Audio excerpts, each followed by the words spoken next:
Tá carregando para vocês? Tá, sim. Sim, tô vendo. Para mim tá tudo bem. Bom, então nós vamos trabalhar a unidade 2, e dentro da unidade 2, eu vou estar trabalhando aquilo que eu havia comentado. Eu vou fazer uma retomada da sessão 1, uma retomada da sessão 2 e fechar com a sessão 3. E aí nós encerramos a unidade 2 e estamos preparadíssimos para a prova. Acho que eu vou marcar a prova na casa de vocês. A gente já faz um café. Não. Esse termo preparadíssimo aí, eu não sei não. Estou aqui em casa, cada um tem que lavar seu próprio copo. Tá bom, pode deixar. Pode deixar. Então, dentro desta unidade, nós trabalhamos a questão da inclusão. Agora, olhando para a questão da inclusão, que abarca as pessoas com necessidades especiais. Então, assim, sempre, novamente, lembrando, quando nós estamos falando de inclusão, nós não estamos falando apenas das pessoas com necessidades especiais, mas também das pessoas com necessidades especiais. E dentro das pessoas com necessidades especiais, hoje nós vamos trabalhar especificamente falando da escola, falando de como esse processo acontece na escola. Então, nós temos uma grande caminhada de conquista sobre o processo de inclusão social e dentro do social, o processo de inclusão escolar. Então, isso é uma caminhada que ainda nós temos que vencer muitas barreiras, né? Por isso que nós falamos que o que nós fazemos dentro da inclusão é tentar eliminar as barreiras, que são desde barreiras arquitetônicas, urbanistas, ambientais, até as barreiras atitudinais, que a semana passada eu coloquei para vocês que, na minha visão, é a barreira que nós vamos demorar mais tempo para conseguir vencer, porque ela depende do quanto a sociedade vai debater o preconceito e a discriminação de uma forma geral na relação com o outro, para que a gente possa estabelecer uma consciência de que todos realmente somos sujeitos, e somos sujeitos de direito à igualdade, à liberdade, sem nenhum viés de discriminação ou preconceito por parte de quem quer que seja, e que temos que ser tratados de forma igual. E aí, dentro disso, nós vimos a lei brasileira, só relembrando, a lei brasileira de inclusão, né, que ela vai tratar aí, ser promulgada em 2016, é uma lei nova que eu coloquei para vocês, e nós vimos alguns aspectos inerentes à lei que ficou estabelecida dentro da unidade 1, o qual nós discutimos. Na aula passada, nós iniciamos falando, quando eu introduzi a unidade 2, do contexto histórico da educação. Então, para que a gente possa entender o sistema educacional, para que a gente possa atuar como profissionais da psicologia dentro da educação, a gente precisa entender a identidade do profissional que está trabalhando dentro da escola. Então, a mesma coisa, assim como nós estudamos história da psicologia, ciência e profissão, eu vejo principalmente essas duas disciplinas, fazer um diálogo para que o aluno construa a identidade dele como psicólogo, ou seja, ele saiba de onde veio a profissão dele, de onde veio a história dele, como essa história caminhou, para que ele entenda por que agora ela está desse jeito, por que agora a identidade profissional, o caminhar dele é desse jeito, e ele possa, neste caminhar, olhar para aquilo que deu certo, aquilo que deu errado, dentro do contexto histórico, social e cultural, e reconstruir a história para o seu tempo, entendendo que cada momento histórico é construído com base nas necessidades daquele momento, da sociedade daquele momento, da história daquele momento e da cultura daquele momento. Eu tenho apontado muito vocês, o que não deu certo no profissional de psicologia dentro da escola? Ele entrou com a identidade dele, com o conhecimento dele sobre a psicologia, e ele esqueceu que ele está, apesar de estar profissional da psicologia, ele está num território que possui a sua identidade, que é o se colocar no lugar do outro, né? Ou seja, antes de eu entrar em qualquer espaço, mesmo que seja, esse espaço seja, e principalmente se for a subjetividade do outro, nós temos que deixar tudo aquilo que é nosso do lado de fora, né? É como entrar numa casa e tirar o sapato, né? Então, nós temos que deixar tudo que é nosso do lado de fora para entrar e olhar pelos olhos do outro.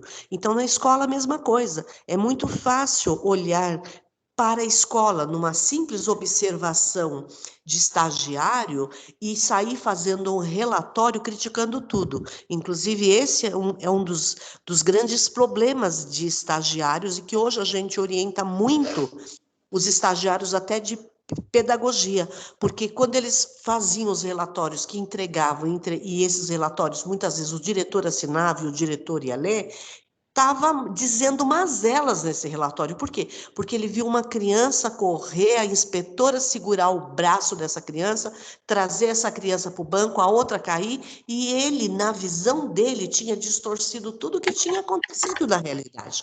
E isso era muito complicado. Então, ao adentrar, nós precisamos entender como que é a escola, como que é a história da escola relacionado, inclusive, à psicologia.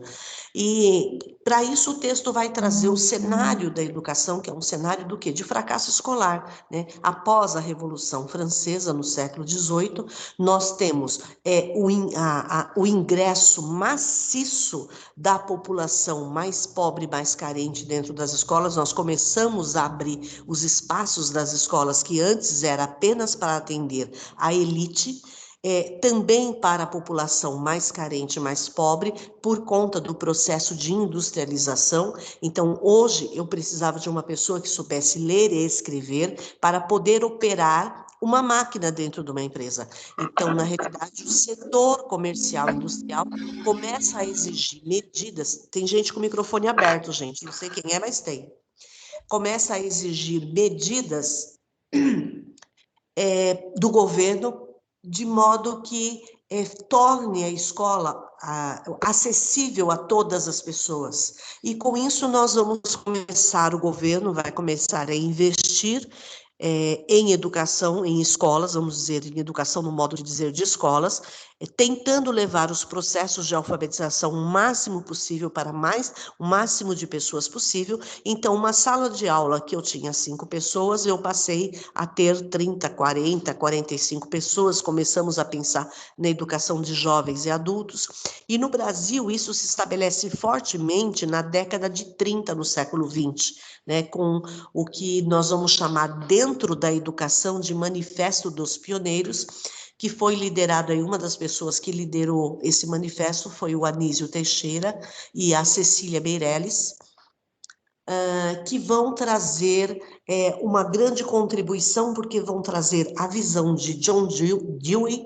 dos Estados Unidos, onde falava de uma escola pública igual para todo mundo, que oferecesse oportunidades para todo mundo, que não fosse vinculadas aos exercícios dos castigos físicos, que tratasse a todos com direito e oportunidade para o Brasil. E esse discurso, ao chegar no Brasil, ele movimenta toda a política educacional, onde já se estabelecia um fracasso escolar assustador, porque quando nós colocamos todas as crianças, como abrimos as portas da escola, né, tornamos o ensino gratuito, né, e abrimos as portas da escola para que todas as crianças, de até na época 7 anos, pudessem adentrar e estudar, o fracasso escolar se tornou visível.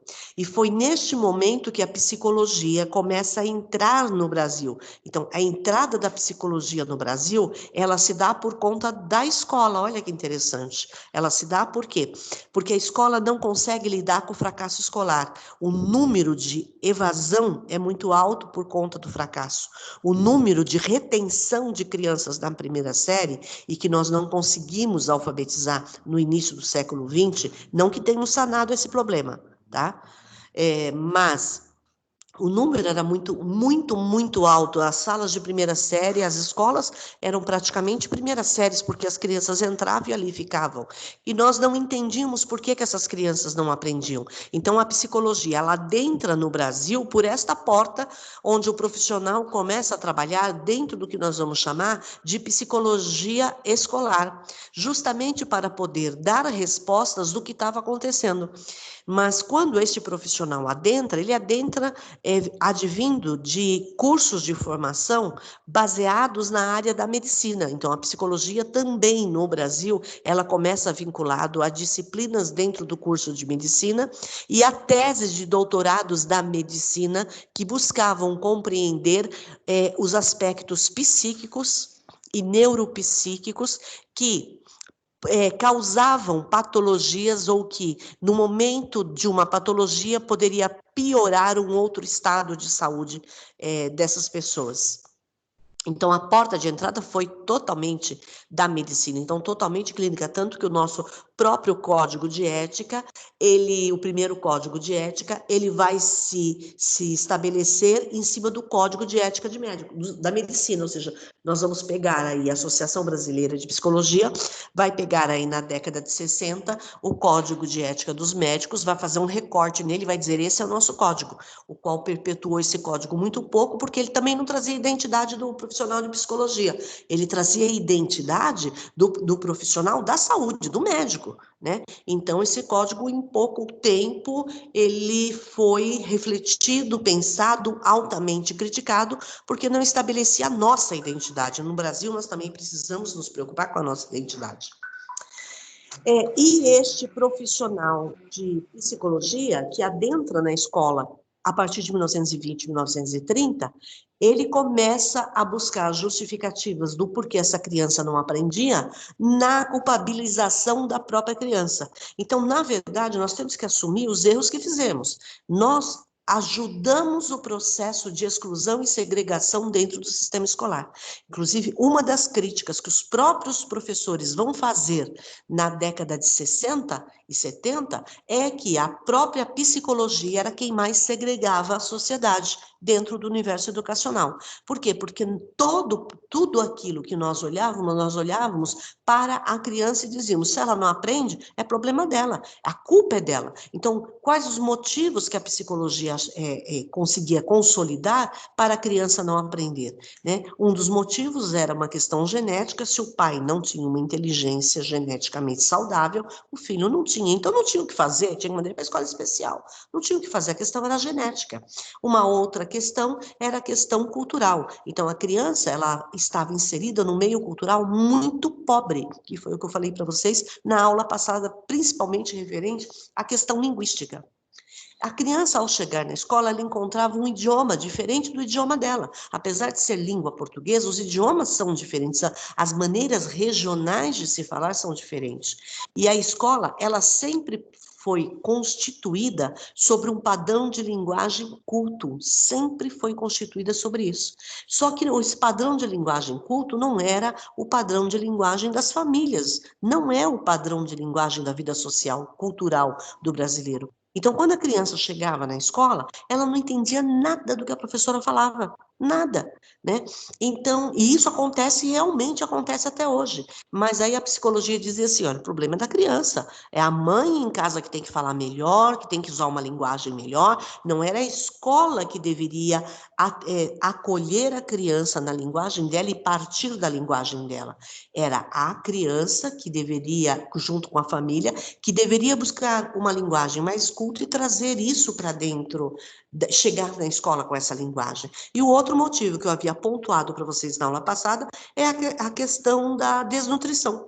Então, as crianças chegavam com fome, mal nutridas, por isso não aprendiam, né? E aí, daí sai até os programas de merenda escolar, o qual nós tornamos as nossas crianças dentro da escola, contribuímos para a obesidade infantil, porque a comida era a base de fubá e mingau de aveia e mingau de amido, né? pode dizer aí a Graça, que é próxima da minha geração aí, que era o que comíamos, né? Nós tínhamos uma canequinha de plástico e era colocado esse mingau horroroso, né? Ou um tipo de uma sopa feita só com fubá, uns grãozinhos de alguma coisa, e a gente virava isso tipo copo na boca, né? Então, na realidade, a gente tacou, vamos dizer, aminoácido na criançada, né, para que ela aprendesse. E o que nós descobrimos no meio de tudo isso, passado 30 anos, de 1930 a 1960? Que as crianças não aprenderam nada. Ou seja, a culpa não era da criança, havia algo de muito errado em tudo isso. E que a culpa que se estabelecia não era da criança. A educação começa a questionar que era preciso olhar para ela mesma, era preciso olhar para a ação didática, para a ação metodológica, para o acolhimento dessas crianças, para os vínculos afetivos que se estabelecia entre a criança e o professor, para problemas neurológicos da criança. Então, era preciso olhar para outros problemas. Com isso, a educação bane os profissionais de psicologia de dentro da escola logo no início, ou seja, por volta de 1950, em 1960, esses profissionais estavam banidos. Veja que a profissão, ela só vai ter reconhecimento em 1962, a psicologia no Brasil. Mas antes disso, nós já estávamos fora da escola, já estávamos banidos da escola. Então, assim, é preciso entender de onde vem essa história educacional, quais movimentos ela já passou, quais alternativas a escola já buscou internamente e fora dos muros para atender a demanda do fracasso escolar, que ainda é o grande problema dentro do ensino brasileiro. Nós temos um alto índice de crianças, atualmente, agora estou falando da contemporaneidade do século XXI, da década de 20. Nós temos um alto índice de crianças que não conseguem aprender a ler e escrever e que não se enquadram em nenhuma necessidade educativa especial, mas que são crianças de inclusão, né? Porém, essas crianças de inclusão que não têm necessidades especiais, mas que não conseguem aprender a ler e escrever, elas não fazem parte do levantamento do censo do governo de crianças atendidas com necessidades especiais dentro da escola, né? E aí, isso é outro pano para manga para discussão dentro desse contexto atual, né? Mas se vocês hoje forem, essas crianças que não aprenderam a ler e escrever, elas estão aonde? Elas estão presas e retidas no 5º ano. Por quê? Porque o ciclo de alfabetização subentende, eu estou falando, ó, tá vendo lá na frente, mas quando a gente chegar lá eu falo, ó, já falei disso. O ciclo de alfabetização se estabelece hoje, a escola hoje é organizada em ciclos. O primeiro ciclo é de alfabetização, 1ª e 2ª série, né? E o segundo ciclo, que sai do ciclo de alfabetização, ou seja, subentende que toda criança, ao chegar aos 8 anos, está plenamente alfabetizada. Só que não. Mas essa criança, como nós temos o processo de progressão continuada dentro da escola, essa criança vai para o 3º ano, para o 4º ano.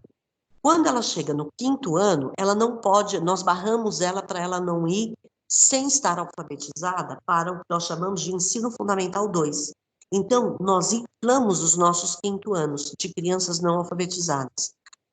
Então, se vocês visitarem, se nós estivéssemos num outro retrato cenário social, eu poderia até dar um trabalho para vocês dizendo assim, olha, cada um vai numa escola pública e vai levantar quantas crianças não estão alfabetizadas no 5º ano, né, para que vocês possam sentir esse cenário, que é um cenário muito triste, porque essas crianças já perderam a esperança, elas se sentem derrotadas, elas se sentem burras, vou dizer a palavra pejorativa, que é a palavra que se usa ainda dentro da escola, sinto muito, e entre as próprias crianças, né, quando você chama essa criança para perguntar assim, você sabe ler e escrever? Não, eu sou muito burra.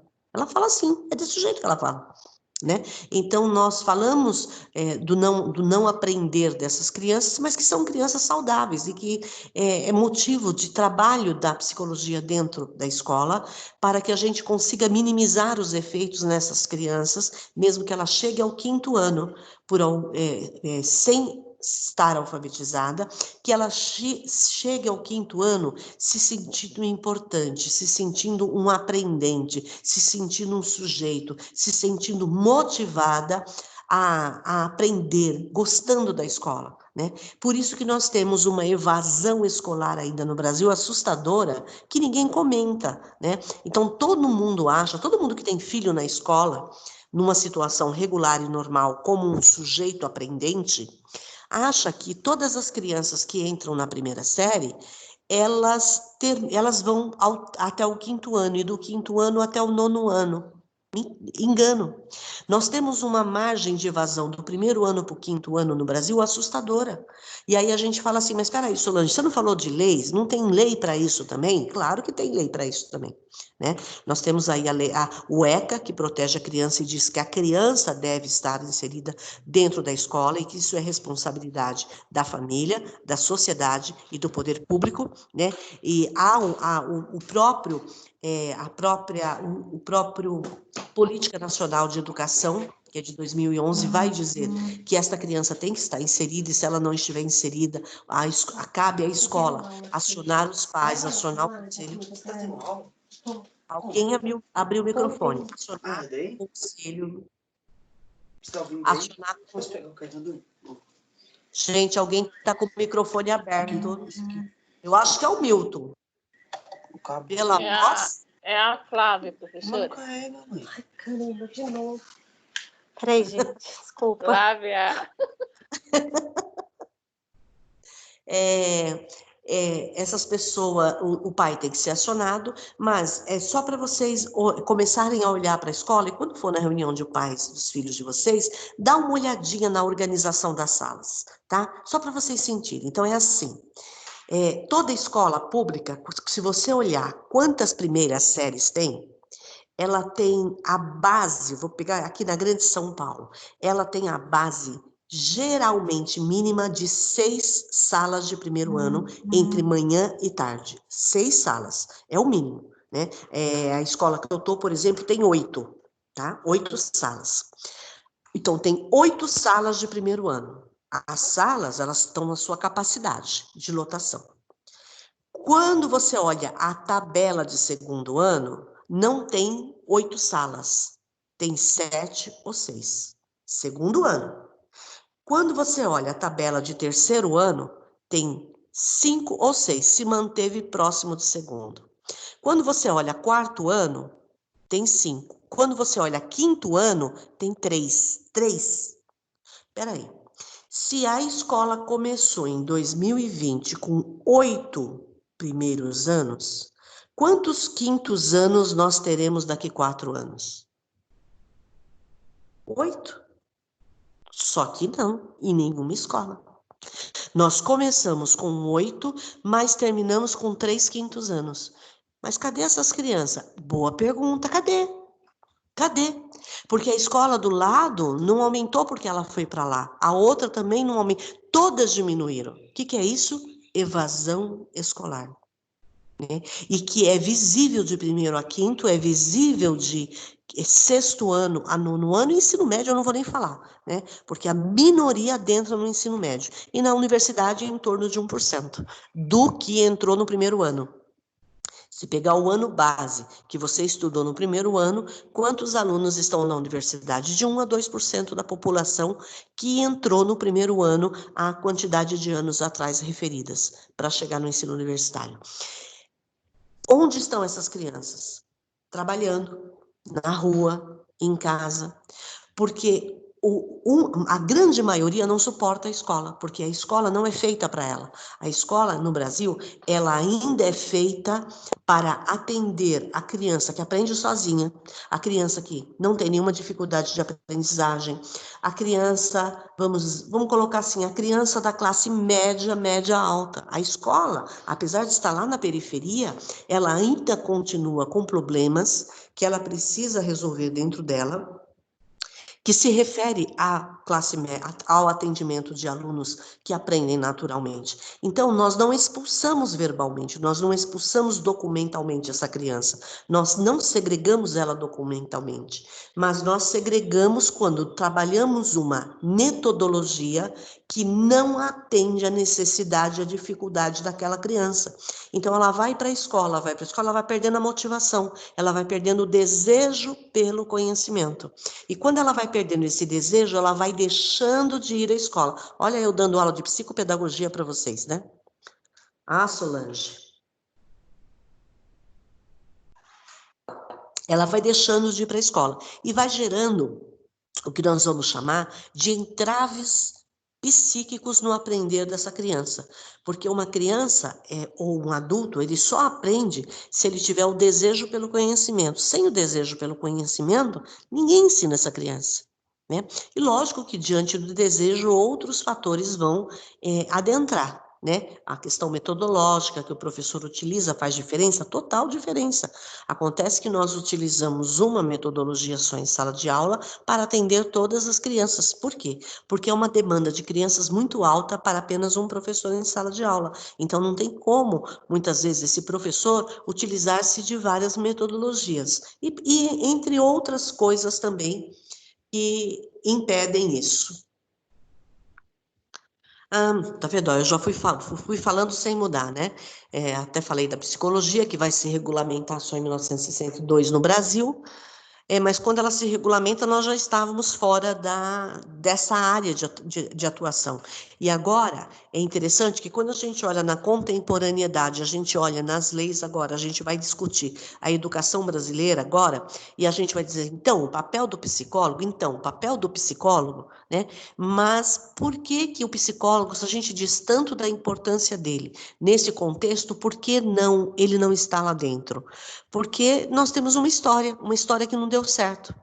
E nós temos medo de colocarmos esse profissional lá dentro e acontecer a mesma coisa de novo, né? Então, é o tal negócio, né? A gente faz um caminho, esse caminho deu errado e a gente vai demorar para conseguir desconstruir esse caminho errado, essa imagem errada, ela vai demorar a ser desconstruída, porque ela se torna parte da história. Se ela se torna parte da história, ela se torna parte da cultura, e aí há resistência de certos profissionais da educação e de certas pessoas que estão ligadas à educação, quando olham para essa história, né, para buscar recursos, ou seja, argumentos para o ingresso desse profissional dentro da escola, e que bate com um profissional que não tem a linguagem da escola, que não busca entender a identidade desse espaço, né? Eu coloquei para vocês que em 1980 houve até uma tentativa em alguns municípios, só que de vez dele culpar o aluno agora, né, que também foi errado, ele saiu em 1980 culpando o professor. O professor era culpado por tudo. Tudo que o professor fazia era... Só que assim, essa experiência não durou nem 6 meses, gente. Foi uma tragédia, eu já contei essa história para vocês. Eu era era diretora na época, e teve professores que voou para cima do psicólogo, pôs ele no chão e bateu nele. Bateu. Na minha escola, o psicólogo apanhou. Em outras escolas ele apanhou, não foi só na minha. Por quê? Porque ele entrava na escola e olhava para o professor e ele fazia análise clínica do professor. Então, tudo que o professor falava ou fazia, ele falava, você vai traumatizar essa criança, né? É por isso que essa criança não vai aprender, né? Eu tracei o seu perfil. Traçou como? Você nem sentou com o profissional e você traçou. Então, assim, uma das coisas que eu coloco muito para vocês, e tenho colocado muito, é que nós não podemos nos limitar a formar psicólogos. Nós temos que formar psicólogos com excelência. É uma diferença muito grande entre eu formar psicólogo como se fosse uma linha de produção de escala e eu me preocupar em formar profissionais de excelência dentro da área. Porque senão, gente, a psicologia ela vai se banalizar. Assim como no início da história da psicologia no Brasil, criou-se rapidamente um documento em 1960, criou-se a Associação Brasileira de Psicologia e criou-se um documento de conduta e normas, porque percebeu-se que a psicologia no Brasil estava se tornando terra de todo mundo e o profissional estava sendo banalizado. E o Código de Ética e todo o trabalho do Conselho Federal de Psicologia, Conselho Regional de Psicologia, conseguiu dar uma identidade ao profissional, novamente eu repito isso, né? E isso eu estou repetindo porque eu tenho conversado com outras pessoas, o quanto este aluno precisa se envolver com a questão do conhecimento científico da psicologia, né? O quanto ele precisa entender que é uma área de conhecimento científico e que ele não está tirando um diploma para ser conselheiro do amigo, porque nós temos percebido essas características no profissional, no aluno que adentra no curso e que se nega a se conhecer, e que se nega a uma mudança, primeiro, de conhecimento da sua subjetividade, que se nega a fazer terapia, que, na realidade, está levando o curso como aquele que, no final, vai sentar numa mesa, vai ouvir uma pessoa falar e vai responder para essa pessoa o que quiser com um cartão de psicólogo, como se aquele fazer fosse psicologia. Não é. A psicologia dá trabalho, a psicologia tem que planejar. O atendimento, assim como eu, para vir para esta aula, tive de ficar 1, 2, 3 horas, às vezes meu marido até dá bronca, fala, mas você planeja mais do que você dá aula. Mas planejar dá mais trabalho. Porque eu fico pensando, se eu faço isso, se eu faço aquilo, se eu caminho aqui, se eu caminho ali, né? Então, eu tenho que saber onde eu começo, como eu conduzo e onde eu quero chegar. Né? E se não der certo esse caminhar, como que eu vou fazer para o meu aluno entender por outro caminhar? A mesma coisa, se eu vou atender um paciente, não é abrir a porta do consultório e falar, eu cheguei. Eu preciso já ter lido o que, se eu já fiz a primeira anamnese, se eu já fiz a primeira triagem deste paciente, eu tenho que ter perdido horas planejando o que eu vou fazer com ele agora. E esse planejamento, ele não é uma coisa solta na minha cabeça. Eu tenho de sentar, eu tenho de pegar um papel, eu tenho que rabiscar, eu tenho que escrever esse caminho, eu tenho que visualizar esse caminho. Né? Por isso, interessante que quando eu trabalho a cognitiva comportamental com os alunos, porque a cognitiva comportamental, ela exige do profissional planejamento, horas de planejamento. Né? O sucesso da cognitiva comportamental é o planejamento, por isso que ela é psicoeducativa, porque ela faz com que o profissional realmente sente, ela cobra, o tempo inteiro o livro está dizendo, e o profissional que não planeja não pode trabalhar. O profissional que não planeja não faz terapia cognitiva comportamental. E quando você pergunta, fala isso para o aluno fala assim, mas a professora, isso dá trabalho. Né? Quando você fala para o aluno, inclusive, olha, faça uma experiência. Imagine que você vai atender um paciente, o qual a triagem já é isso, a queixa dele é isso.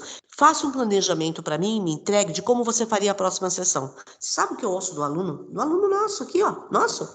Ah, professora, pelo amor de Deus, mas isso dá trabalho. Ai, professora, pode ser em 4, 5, 6, 7, 8? Não, você vai fazer sozinho no seu consultório. Né? E fazer psicologia, gente, ser psicólogo é planejar, dá trabalho. Né? E o que eu não entendo é como estar num curso para pegar um diploma e ser conselheiro. E usar o nome da psicologia, então eu banalizo. Eu vou banalizar de uma forma e contribuir para essa banalização de uma forma que nós vamos perder todos os espaços sociais de profissão da psicologia, porque vão descobrir que o que a gente faz, qualquer um faz, porque nós não fazemos com base na ciência. Oi? Nessa sua fala do planejar, né, tem uma citação que diz que a maioria das pessoas não planeja fracassar, ela fracassa porque não planeja, né? E eu fico observando que dentro da nossa própria sala de aula, como futuros pretensos psicólogos, a gente pode perceber o comprometimento de cada um de nós, né, na entrega de trabalhos, na apresentação de trabalhos, na postura. E como eu sou mais madura, e tem muitos alunos também maduros na sala, a gente costuma dizer para os mais novos, cuidado com a sua postura, com a sua fala, né? Não estou afim disso, daquilo. Por quê? Isso é a postura do seu profissional amanhã. A faculdade passa muito rápido, nós já estamos no 2º ano.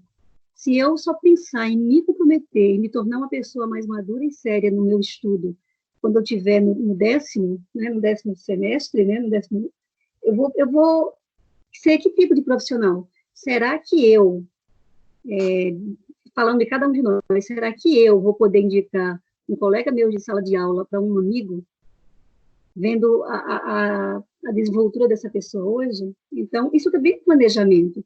De que forma nós estamos planejando o nosso amadurecer na psicologia amanhã, né? Chega tão rápido. Exatamente. E Graça, pegando esse gancho que você falou, eu tenho percebido essa falta de comprometimento, não é com os alunos mais jovens só, ela é com aquele aluno que também tem mais idade. Eu tenho encontrado de tudo, tá? E a gente tenta pegar no pé, a gente tenta mostrar que ele não vai ter êxito no mercado. O mercado, ele te absorve porque você tem um diploma, mas depois ele te espana porque você não tem competência. Infelizmente, você vê isso em todas as profissões. Você não vê isso só na psicologia, você vê isso em todas as profissões. Mas eu tenho visto muito isso na psicologia. Muito aluno que terminou a psicologia, que hoje está na minha rede social e que diz assim: professora, não consigo emprego em lugar nenhum. Professora, abriu um consultório, eu comecei a atender, mas não tem um cliente, não tem. Não tem. Por quê? Porque o boca a boca, ele é poderosíssimo. Ele tem uma força incrível, né? Então, o que a pessoa não entende? Ela não entende que ela não fez essa leitura disso que eu estou falando agora, quando ele estava dentro da universidade, né? Então, eu entrei num curso que o objeto de estudo meu sou eu mesma. Eu preciso mudar. Eu preciso olhar os meus valores, as minhas regras, olhar tudo que em mim, a minha personalidade. Eu preciso buscar o meu equilíbrio. Não tem jeito. É interessante, se a sociedade à tua volta está vendo que você não possui equilíbrio, quando você abre um consultório, todo mundo vai falar: pelo amor de Deus, não passa com fulano de tal, que fulano de tal é espanado. Não é o diploma que vai fazer você ter clientes. É a tua postura, é o teu equilíbrio, né? É a sua mudança, né? E na escola, quando você adentra a trabalhar numa escola, rapidamente vão observar a sua conduta. Não vou dizer que lá também não tenha professores de conduta errada, só que tem uma diferença: ele é concursado. E muitas vezes, por ser concursado, ele vai ficar ali dentro, mesmo não tendo essa conduta esperada. E você, ao adentrar, não, você está entrando por outros processos seletivos, né? E aí não tem jeito, né? Então, tudo isso que eu estou falando é sério, ou seja em qualquer instituição que eu vou trabalhar dentro da profissão da psicologia, uma das coisas que eu preciso é planejamento das minhas ações. E os planejamentos, ele tem que fazer com que eu reveja toda a teoria que eu estudei o tempo inteiro, né? É interessante como que a teoria vai ser a minha rede, o meu sustento lá fora, porque ela vai me ajudar a caminhar, a realmente dizer: olha, o que eu faço é psicologia, o que eu faço, qualquer pessoa não faz aqui dentro. Outro profissional não faz aqui dentro. Então, o que nós esperamos dentro da escola? Nós esperamos um profissional de psicologia, não um profissional com diploma. Por isso, tanta resistência para o ingresso do profissional de psicologia no sistema educacional. Por quê? Porque nós temos a consciência e a leitura de que a maior parte dos profissionais que estão se formando no Brasil são profissionais de diploma. Não são profissionais técnicos da área, ou seja, especialistas da área, né? E aí vai um conselho para começar a mudar essa postura, um convite para mudar, porque não tem jeito. Muitas vezes eu vejo o aluno falar assim: ai, professora, como que eu chego ao ensino universitário? Eu gostaria de trabalhar na psicologia, mas no ensino universitário. O caminho é o mesmo. E o método de espanar o professor do ensino universitário é o mesmo de qualquer mercado de trabalho. Você entra, ficar é outros 500. Então, gente, o mercado ele está aí aberto para todo mundo, para todas as áreas, mas ele é seletivo, ele tem a mão pesada, né? Entrar é fácil, permanecer é difícil, em qualquer área que você for atuar, qualquer área, né? Porque você tem que ser muito profissional dentro daquilo que você faz, e mostrar esse profissionalismo para você poder ficar. Aqui, bom, aqui eu acabei falando já tudo desse slide que eu fui passando para vocês, né? Bom, e no Brasil nós temos a Lei de Diretrizes e Bases, que eu já havia falado também na aula passada, chamada de LDB, porque nós acrescentamos a Educação Nacional, então alguns chamam de LDB, mas o correto é falar LDB, tá? Porque ela começou como Lei de Diretrizes e Bases, em 1996, mas depois nós acrescentamos porque isso faz parte da educação nacional, do Brasil inteiro. E que, como diz, Lei de Diretrizes e Bases, ela vai regulamentar o ensino do Brasil em todas as esferas, tá? Desde o ensino profissionalizante, da educação infantil lá na creche, ao ensino profissionalizante, educação de jovens e adultos, ensino médio, passando também por diretrizes para o ensino universitário, né? Então, ela trata do ensino, não apenas da educação básica. Quando a gente fala de educação básica, nós estamos falando da educação infantil de 0 a 5 anos, do ensino fundamental, que hoje em dia é de 9 anos, não mais de 8, e do ensino médio, educação de jovens e adultos. Então, isso se remete ao ensino básico no Brasil. Então, quando a gente está ouvindo alguém com algum discurso, e ele fala assim, por que educação básica? Ele está falando de tudo, ele está falando desde a educação infantil até o ensino médio, incluindo a alfabetização de jovens e adultos. Quando nós falamos de LDB, nós falamos da educação básica, mas também falamos do ensino profissionalizante, da educação, do ensino universitário. Tá? E esse documento que ele é constituído em 1996, a partir do quê? A partir da Constituição Federal de 1988. A Constituição Federal de 1988, gente, ela vai mudar todas as outras constituições brasileiras. Por isso que toda... Só um momento. Toda a Constituição brasileira... Ai, desculpa, gente, é que tem hora que passam os caminhões aqui, dá um eco aqui onde eu estou. Toda a Constituição brasileira de 1988, ela obriga todas as outras legislações a se adequarem, porque na Constituição de 1988, que é a Constituição Federal nossa vigente, e que nós temos que saber isso, de quando é a nossa Constituição que rege, né, tudo no Brasil, é de 88. Ela vai mudar o texto dela dizendo que todos têm direito, todos. Então, todos quer dizer, do bebê que acabou de nascer ao idoso lá de 120 anos, se ainda estiver vivo. Enquanto nós estivermos vivos, a partir do momento que nascemos, nós fazemos parte do todos, e todos têm o quê? Direito à igualdade, liberdade, a serem tratados sem nenhuma negligência, discriminação e preconceito, com base nos mesmos princípios e direitos. E nós não tínhamos isso declarado dessa forma nas outras constituições. Então, isso obriga a gente a mudar, a constituir o ECA, então a sair do Código de Menores para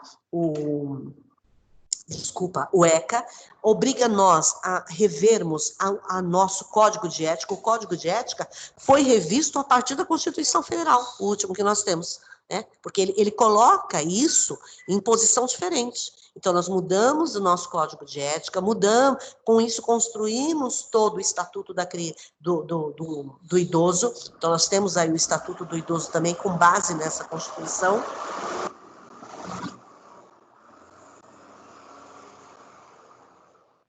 E temos também a lei de inclusão e todas as outras que vão sair a partir disso, que elas têm que ser reformuladas, né? Que é esse avanço que traz essa Constituição, apesar de já, em alguns artigos, em alguns pontos, ela já está obsoleta, né? E da Declaração Mundial, né, dos Direitos Humanos, que vai embasar a Constituição Federal. Então, há uma grande mudança no processo educacional a partir dessa Constituição.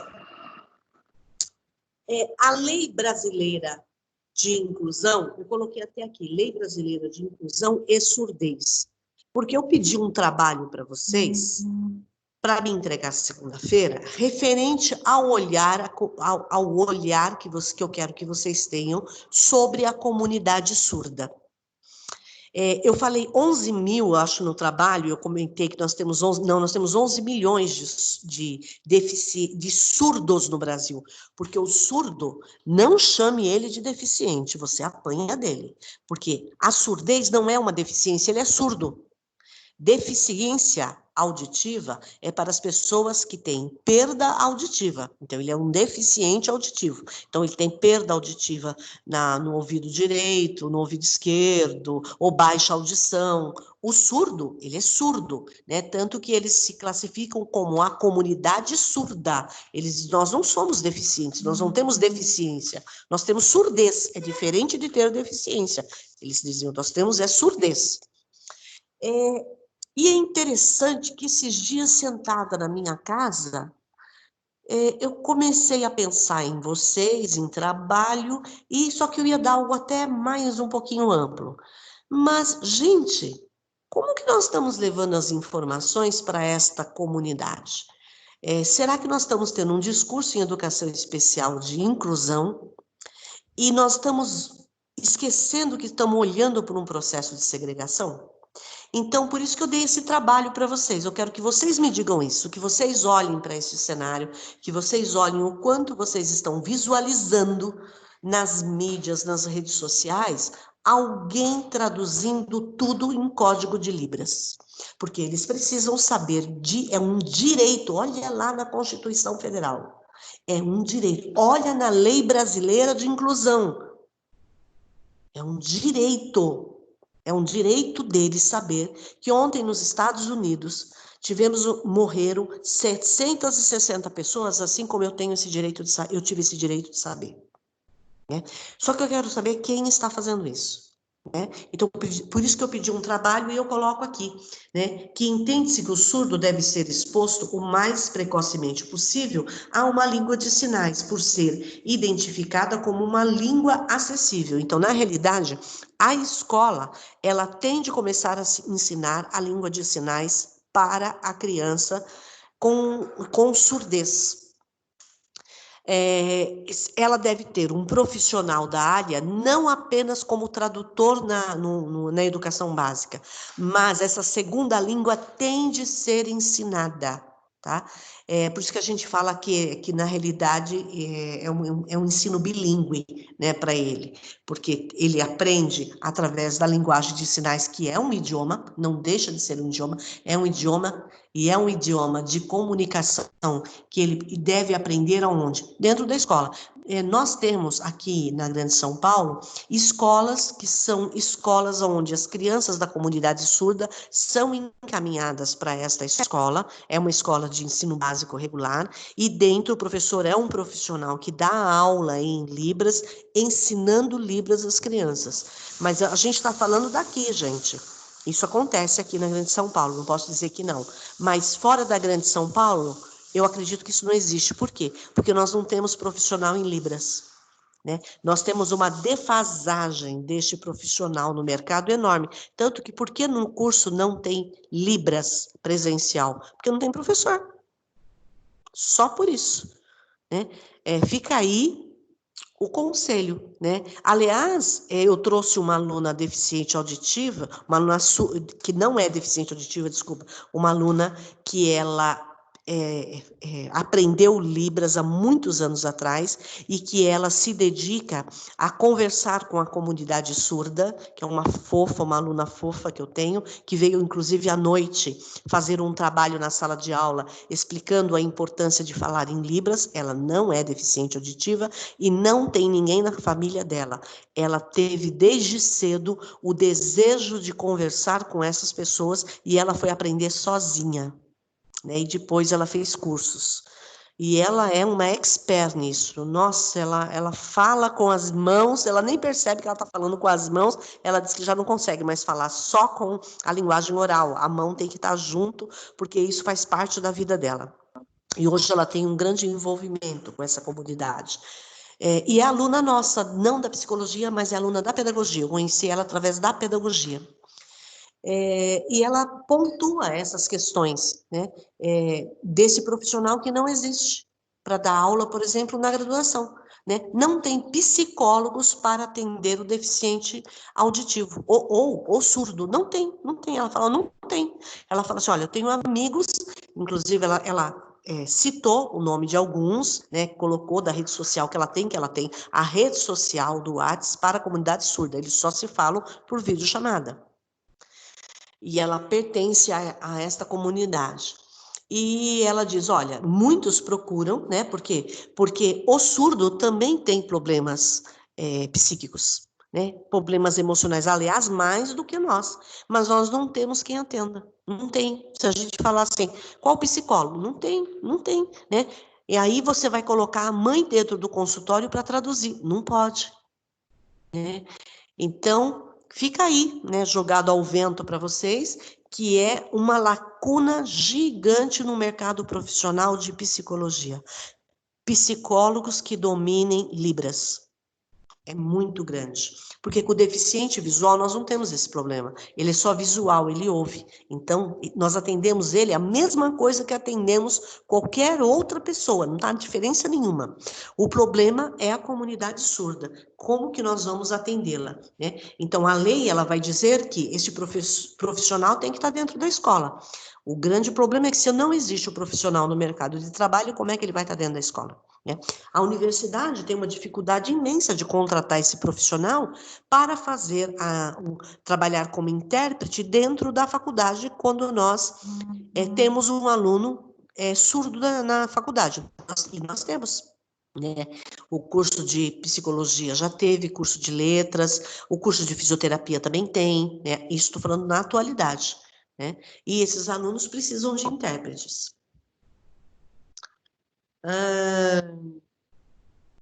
Então, de acordo, nós temos aí a Política Nacional de Educação Especial, na perspectiva da educação inclusiva, que garante alguns serviços, o atendimento educacional especializado, né, para esse público-alvo, educação bilíngue, tecnologia assistida, práticas inclusivas e ensino de Libras e do Sistema Braille. Né? O Sistema Braille também, quando nós localizamos um aluno, nós temos escolas públicas que elas têm um profissional para trabalhar principalmente com o Braille. Né? Apesar que temos alunos que não estão alocados nessa escola por questão geográfica, mas o aluno com deficiente visual, você trabalha numa boa com ele, você não tem grandes problemas para trabalhar com ele.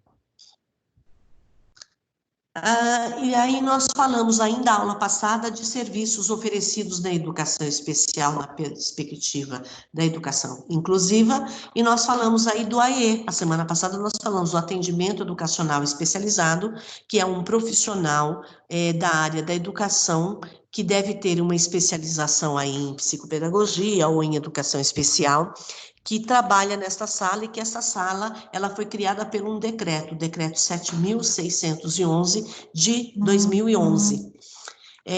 Com isso, nós acabamos com as escolas especiais, findamos as escolas especiais, e a intenção não é criar dentro dessa sala um espaço de segregação, não é um lugar onde toda criança especial vai ficar da hora da entrada à hora da saída, é um espaço de estimulação e reabilitação das funções motoras, cognitivas, sociais, afetivas, emocionais, entre outras que sejam necessárias estimular para garantir um melhor desenvolvimento dentro dessa criança na sala de aula. Então, no sentido que foi criada, ela está ótima.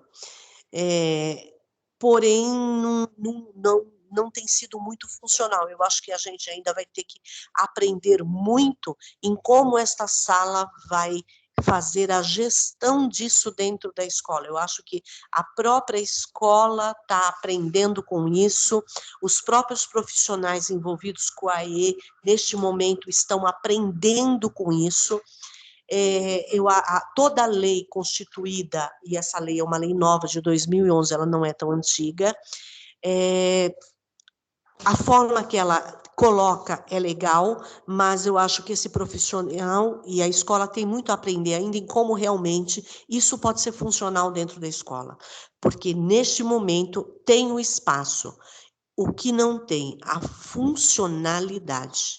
a funcionalidade como deveria ser, ou seja, realmente um espaço de estimulação para a criança com necessidade especial. E para mim não deveria ser um espaço de estimulação para a criança com necessidade especial, mas um espaço inclusivo. O AE cria essa sala dentro da lei de inclusão.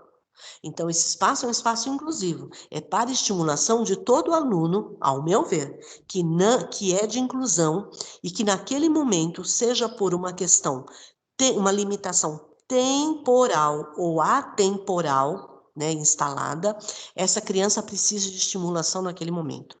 Né? Então, eu acho que nós temos que ter esse diálogo, né? Os profissionais de psicologia precisam ajudar com esse diálogo, os profissionais de educação precisam ajudar, porque a ideia da sala é boa, mas a gente precisa trazer o que efetivamente contribua dentro dessa sala. Ela não pode ser mais uma vazão de dinheiro público dentro da escola ou um enfeite dentro da escola. Ela tem que ser algo que realmente venha contribuir com o desenvolvimento biopsicossocial desta criança. Uma das coisas que eu tenho pontuado para você, que é colocado na lei, e eu não concordo, é que esta sala funcione no contraturno. Inclusive, acho que aqui está colocado, ó, na linha 3, está escrito assim: ocorre no contraturno aquele o qual o estudante está matriculado e não deve servir como uma repetição do conteúdo curricular. Isso, perfeito. Ou seja, a pessoa que está na sala do AE, o profissional do AE, não vai pegar o caderno de matemática e ensinar matemática. Ele vai trabalhar as condições biopsicossociais, o desenvolvimento, para que ele possa aprender matemática. Porque o que ele não aprende matemática?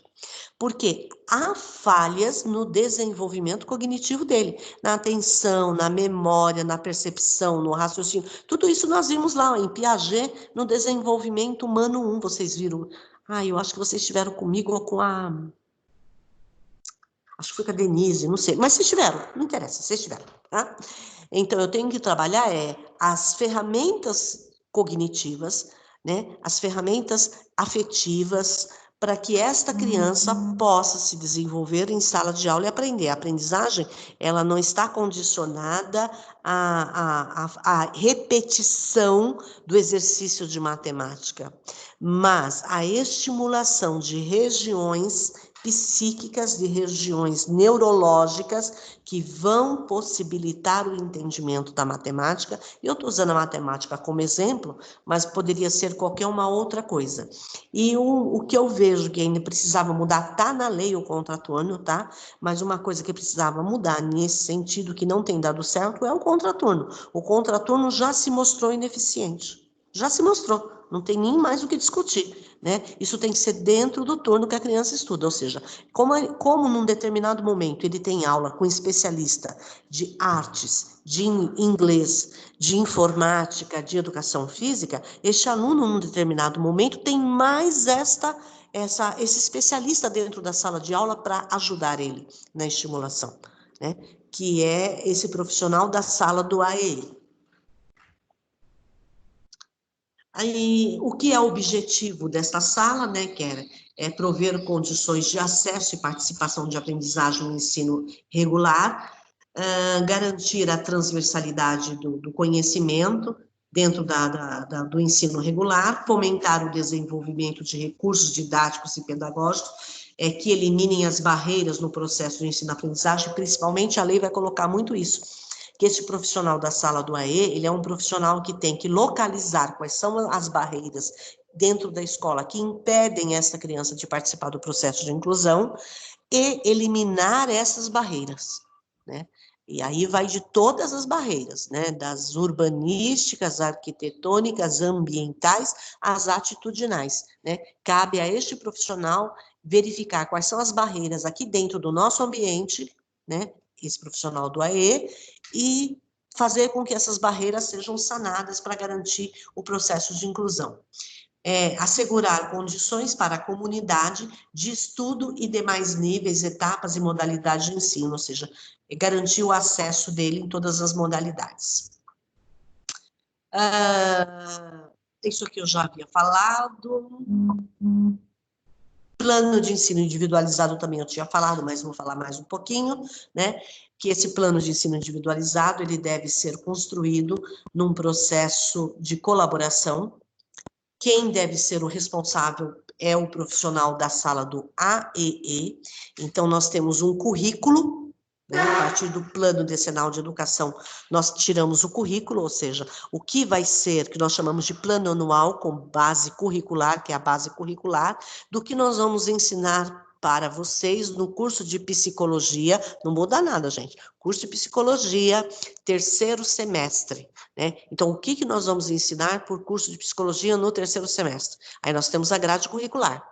Dentro da grade curricular, quais são os conteúdos que nós vamos ensinar na disciplina tal, tal, tal, tal. Então, tudo isso já está normatizado, estabelecido, né? Mas isso para todos que conseguem acompanhar o desenvolvimento normal do curso de psicologia no 3º semestre, né? Mas, caso nós tivéssemos uma pessoa com necessidade especial, nós íamos pegar essa grade curricular, segundo o que estabelece a lei, e criar um plano de ensino individualizado para este aluno. Ou seja, nós iríamos fazer adequações no currículo que atendesse, que fosse de encontro às especificidades deste aluno. Então, para este aluno, nós teríamos coisas diferentes a ser ensinada. Quando a gente fala de atendimento de pessoas com necessidades especiais dentro da inclusão, a inclusão, gente, ela é para todos os níveis e modalidades, incluindo o ensino universitário, tá? É interessante que a gente vê apenas pessoas com deficiências, né, limitações, vamos dizer, físicas, e auditivas e visuais no âmbito da universidade é mais comum, mas nós temos alunos com paralisia cerebral, nós temos alunos com autismo, nós temos alunos com deficiência intelectual, não exatamente no campus Osasco, mas inserido no eixo universitário. Eu não lembro se eu coloquei para vocês, mas eu dei aula 2 anos no curso de letras no campus Marte para um autista dentro do ensino universitário, né? E para ele era um plano diferenciado. Por quê? Porque nós olhávamos a prova de forma diferente, nós avaliávamos de forma diferente, nós colocávamos ele para fazer trabalho de formas diferentes.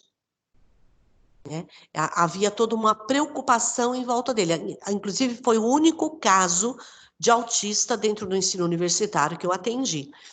Mas posso garantir para vocês que foi um atendimento diferenciado, mesmo por conta da família. A família tinha um poder aquisitivo muito alto e veio até a universidade e disse: olha, meu filho está em idade do ensino universitário e nós queremos que ele siga a vida normal dele, né?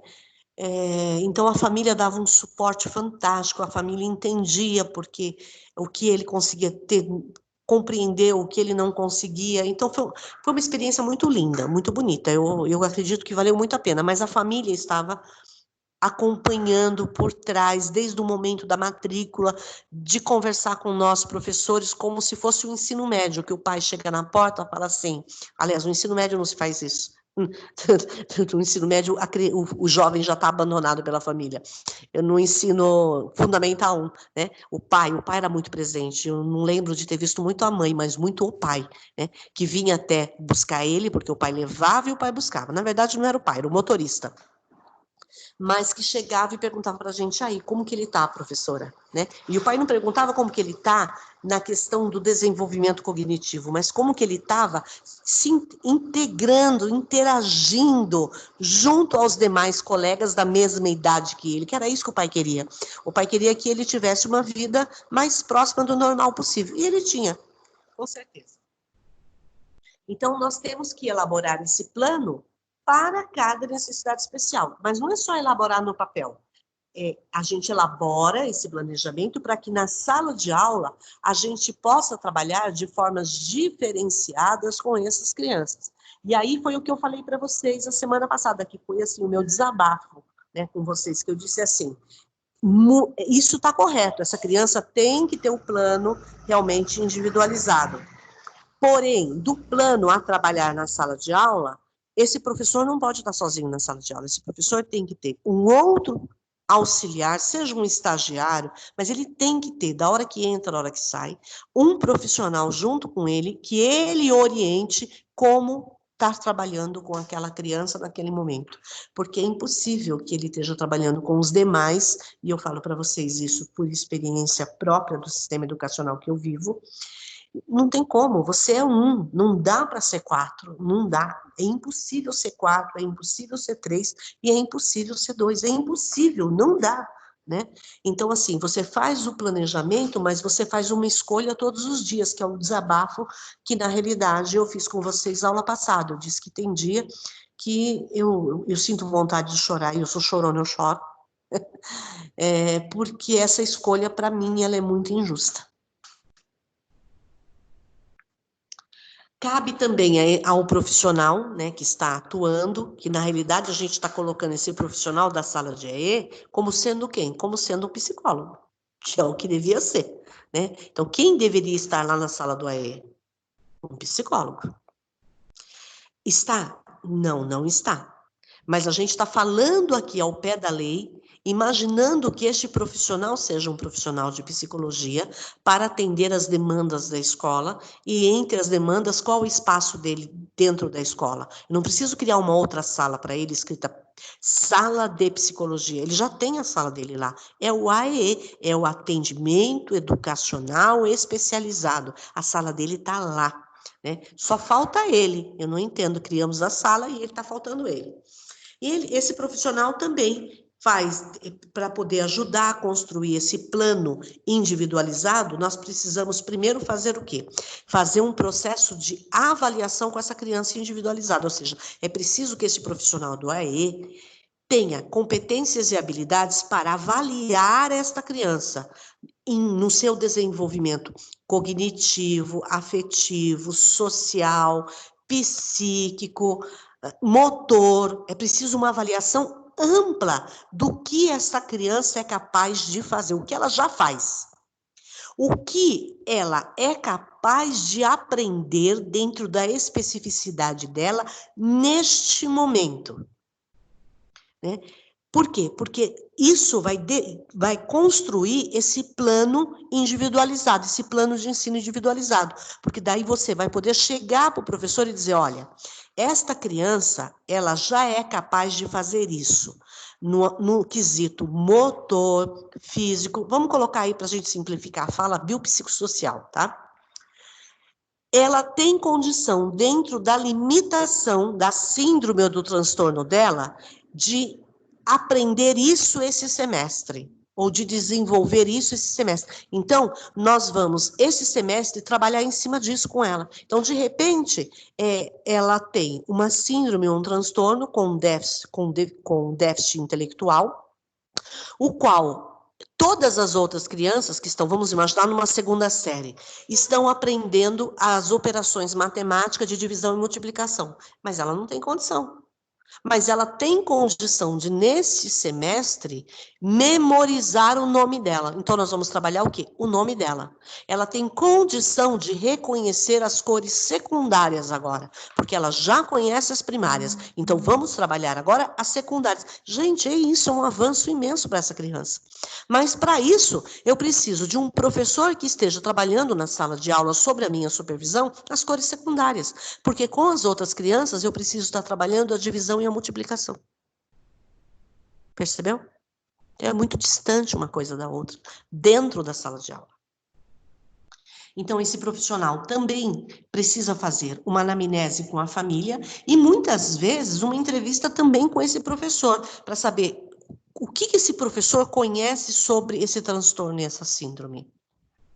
Para que eu saiba o que eu preciso orientar para esse professor e o que ele já tem de conhecimento sobre isso. Então, eu não posso subjugar que este professor não tenha conhecimento nenhum sobre isso. De repente, ele tem mais conhecimento, inclusive, do que eu, porque, de repente, ele tem um filho, ele tem um sobrinho, né? E ele lida com essa situação no cotidiano dele, né? Então, a experiência dele pode ser muito mais rica do que a minha experiência acadêmica. Então, muitas vezes, ele tem para contribuir para mim, não ao contrário. né? Então, é preciso saber da família e acompanhar, inclusive fazer visitas domiciliares, eu falei aula passada, para saber como circula o conhecimento em casa, quais as condições de aprendizagem são oferecidas pela família, quais as condições de desenvolvimento para essa criança no seio familiar, o que eu posso melhorar no ambiente familiar, que garanta mais o desenvolvimento desta criança, sem sobrecarregar mais essa mãe e mais esse pai. Porque eu não estou lá para dar mais carga para eles, eu estou para aliviar a carga deles. E a gente tem que ter esse olhar, né? Então, nós não estamos ali para pressionar ninguém, mas o profissional de psicologia, ele só é útil se ele está ali para dividir a minha carga de professora, a minha carga de mãe. Se ele está ali para me colocar mais coisa no ombro, tchau, tchau, psicólogo, pode ir embora para casa, porque o que eu carrego já é demais. Pode falar.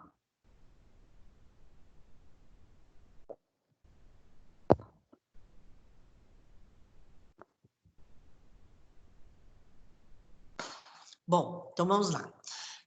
O psicólogo escolar, então, ele vai contribuir diretamente com a elaboração desse plano de ensino individualizado, ou deveria. Então, nós estamos falando assim, de acordo com a lei de inclusão, o espaço do AE deve ser do profissional, do psicólogo.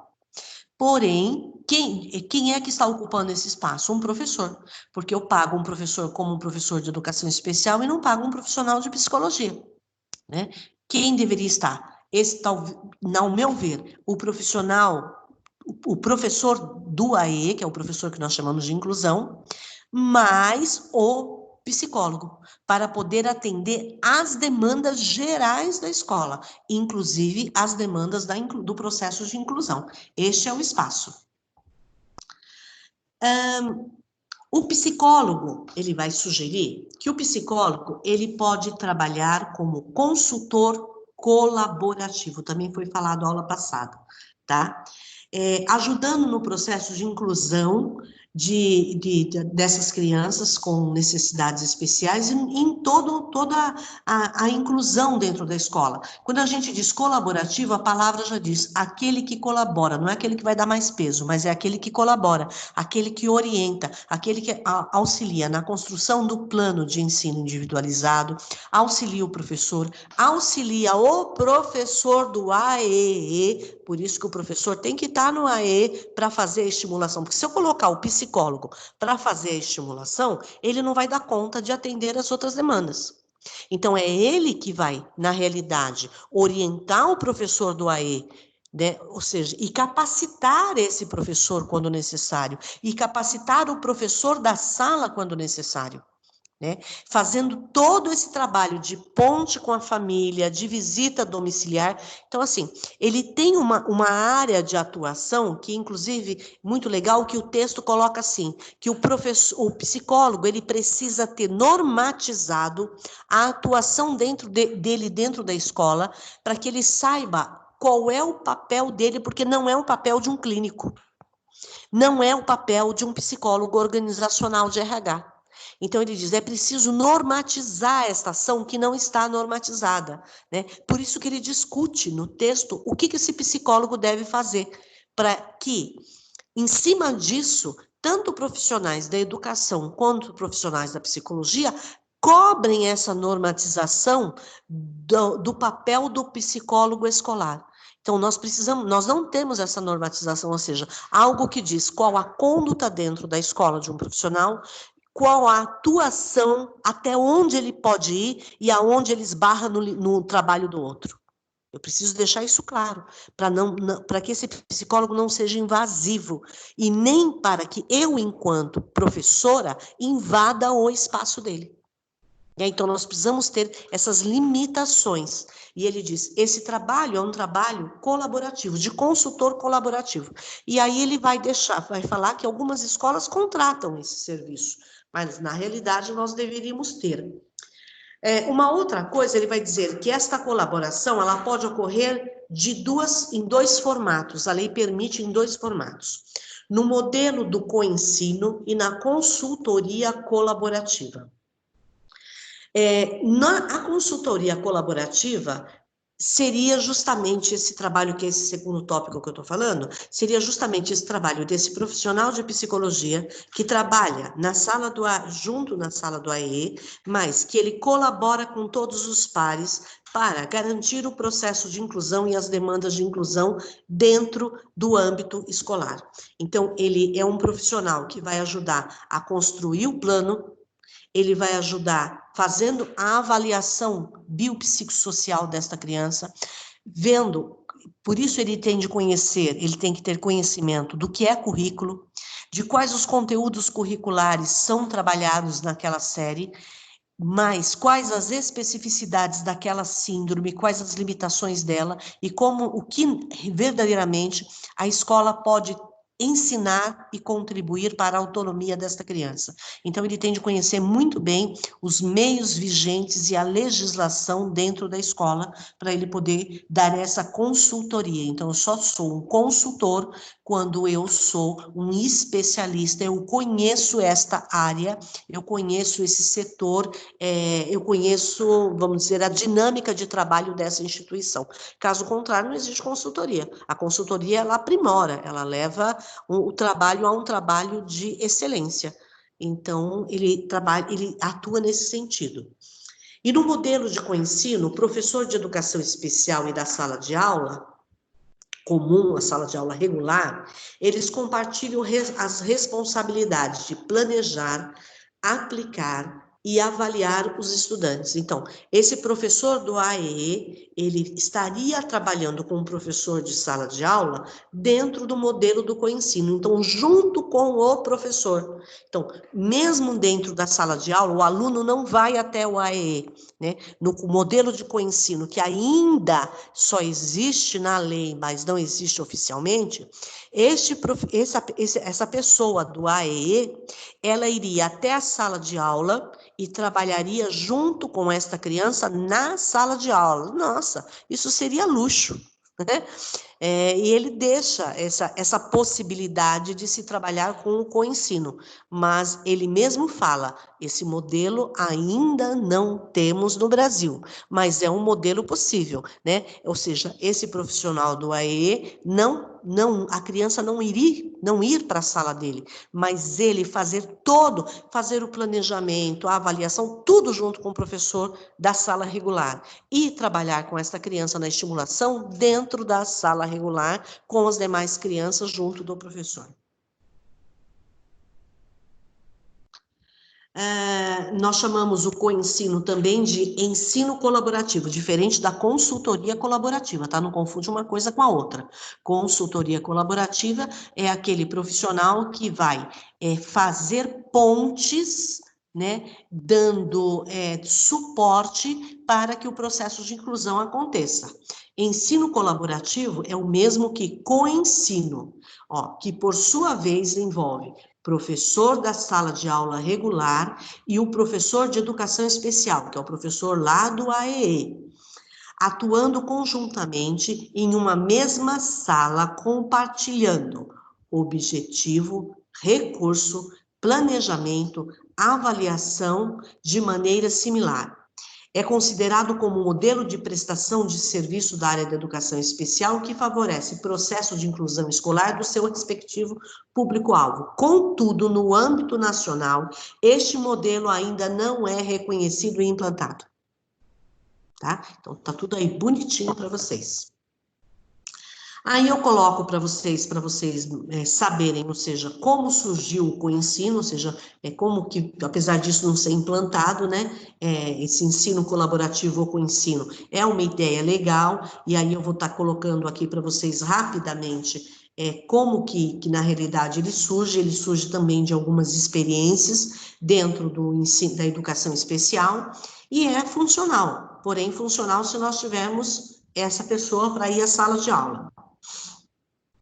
E também é colocado o que cabe aos pais, ou seja, nós estamos falando da escola, mas os pais não têm nenhuma responsabilidade? Tem sim. Então, o que cabe aos pais? Cabe aos pais a responsabilidade de organizar a rotina para os estudos, por isso que o psicólogo vai fazer a visita em casa, a visita domiciliar.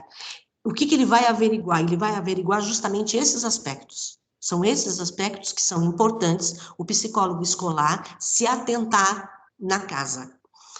Cabe aos pais a responsabilidade de organizar a rotina para os estudos, acompanhar e assessorar os filhos durante a realização das atividades adicionais, organizar a rotina de estudo, como o tempo dedicado ao estudo e o ambiente de ser realizado tal atividade, além de fornecer ferramentas necessárias para a promoção do estudo. Isso é responsabilidade dos pais. Nós sabemos, gente, que a gente vê isso aqui, a gente fala assim, mas os pais não têm tempo para isso. Não tem. A lei foi pensada na família, vamos dizer, naquela família nuclear, né? Onde o pai trabalha, sustenta toda a família, a renda dele é ótima, a mãe fica em casa, tem uma empregada doméstica que lava, passa e cozinha para ela, porque ela se dedica apenas à educação dos filhos. E a lei precisa pôr um pouquinho mais o pé no chão. Um sonho, né, Solange? Um sonho. Uma verdadeira utopia. Um sonho. Um sonho. Há coisas que desestimulam a gente, que a gente fala assim, puxa vida, mas quem escreveu isso na lei? Que tipo de família que ele acha que tem no Brasil? Quem ele acha que são as famílias brasileiras? Não tem tempo para nada. A coitada da mãe não tem tempo de pentear o cabelo. Ela pente o cabelo. Penteia não, às vezes ela amarra o cabelo de manhã quando ela levanta. Aquilo fica daquele jeito até a hora de dormir. Porque ela não tem tempo. Ela não fez aquilo por maldade, por maltrato com ela. Ela não tem tempo. Tem um filme no Netflix que eu já assisti várias vezes, mas no momento me fugiu o nome, mas muitos conhecem, de uma mãe que é analfabeta e ensina os 2 filhos sem saber. Eles não sabem que ele é analfabeta e ela ensina os 2, um deles chega a se tornar um médico, se eu não me engano, na área cirúrgica cardiovascular.